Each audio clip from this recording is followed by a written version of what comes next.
हमारे साथ बिहार से बीजेपी के राज्यसभा सांसद और प्रदेश के पूर्व डिप्टी सीएम सुशील मोदी हैं, जो वित्तीय मामलों के देश में काफी जानकार हैं। सीधा उनसे बातचीत करेंगे। बजट आ गया है सर, कैसे देख रहे हैं? आम आदमी को कितना लाभ होगा? देखिए, जो बजट है इसका सबसे ज़्यादा लाभ देश के नौजवानों को होगा, क्योंकि ये रोजगार पैदा करने वाला बजट है। कोई भी जो विकास दर है, कोई भी देश अगर विकास करता है तो ये देखा जाता है कि वो डेवलपमेंट हो रहा है, वो रोजगार पैदा करने वाला विकास है कि नहीं है। इस बजट का अगर लब्बो-लबाब कहे तो ये रोजगार पैदा करने वाला बजट है। और कोरोना काल में 3 बार कोरोना का जो आक्रमण हुआ, उसके बावजूद इतना बेहतरीन बजट समाज के सभी वर्गों को ध्यान में रखकर ये बजट बनाया गया है। और आप देखेंगे, अगर जहाँ तक रोजगार की बात है, करीब 60 लाख रोजगार पैदा होंगे पीएलआई स्कीम से। ये प्रोडक्शन लिंक्ड इंसेंटिव स्कीम है जो 14 सेक्टर, ऑटोमोबाइल, आईटी से लेकर ड्रोन से लेकर इन सेक्टर्स में, और इसमें करीब 60 लाख रोजगार पैदा होगा। और करीब 30 लाख करोड़ का उत्पादन इस स्कीम के माध्यम से आगे आने वाले वर्षों के अंदर होने वाला है।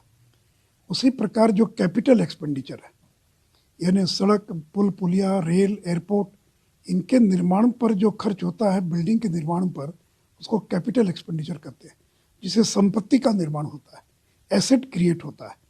इस साल 7.5 लाख करोड़ रुपया एक साल में केवल एसेट क्रिएशन पर खर्च होगा। ये कोई सब्सिडी या वेतन या कोई स्कॉलरशिप नहीं है, बल्कि जिसे संपत्ति का निर्माण होता है। आज तक आज़ाद भारत का ये सबसे बड़ा एक्सपेंडिचर है, 7.5 लाख करोड़ का, जो पिछले साल की तुलना में 35% ज़्यादा है। उसी प्रकार 25,000 किलोमीटर नए नेशनल हाईवे का निर्माण किया जाएगा। किसानों की लोग बात करते हैं, करीब 2,37,000 करोड़ रुपया 1,63,00,000 किसानों के खाते में एमएसपी का पैसा भेजने का सरकार ने निर्णय किया है।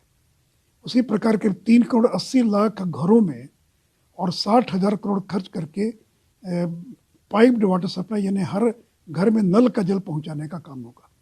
तो ये बजट, चाहे वो गरीब आदमी हो, मध्यम वर्गीय हो, उद्योगपति हो, एमएसएमई से जुड़े लोग हों, नौजवान हो, छात्र हों, सबों को ध्यान में रखकर ये बजट बनाया गया है।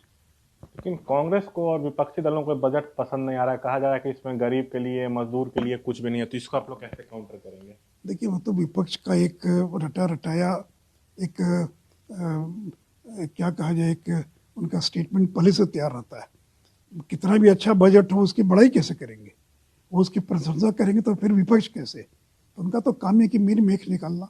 लेकिन वो बताएं कि मनरेगा में कोई कमी की गई है क्या?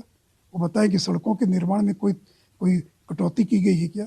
गरीबों के लिए मकान बनाने में 2 करोड़ मकान बन चुके हैं और 80 लाख मकान इस साल और बनेंगे, जिस पर 48,000 करोड़ रुपये खर्च होंगे। तो ये मकान क्या टाटा बिरला के बनने वाले हैं या बड़े लोगों के बनने वाले हैं?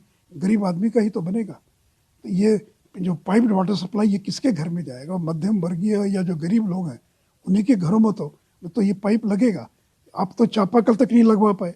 और नरेंद्र मोदी की सरकार है जो 6 करोड़ से ज़्यादा घरों में पाइप वाटर सप्लाई पहुंचा चुकी है, और अगले 1 साल में और 2,80,00,000 घरों तक हम पहुंचाएंगे।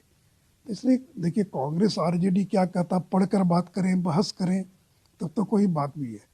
कुछ भी बोल देना, तो बोल देने से तो कुछ होता नहीं है। आखिरी सवाल, लगता है कि ये जो बजट है 22-23 का, ये अर्थव्यवस्था को और मजबूत करेगा, विकास की गति को और तेज करेगा? देखिए, वर्ल्ड बैंक ने और आईएमएफ ने भारत की विकास दर को 9.2% हासिल करेगा, यह आकलन किया है।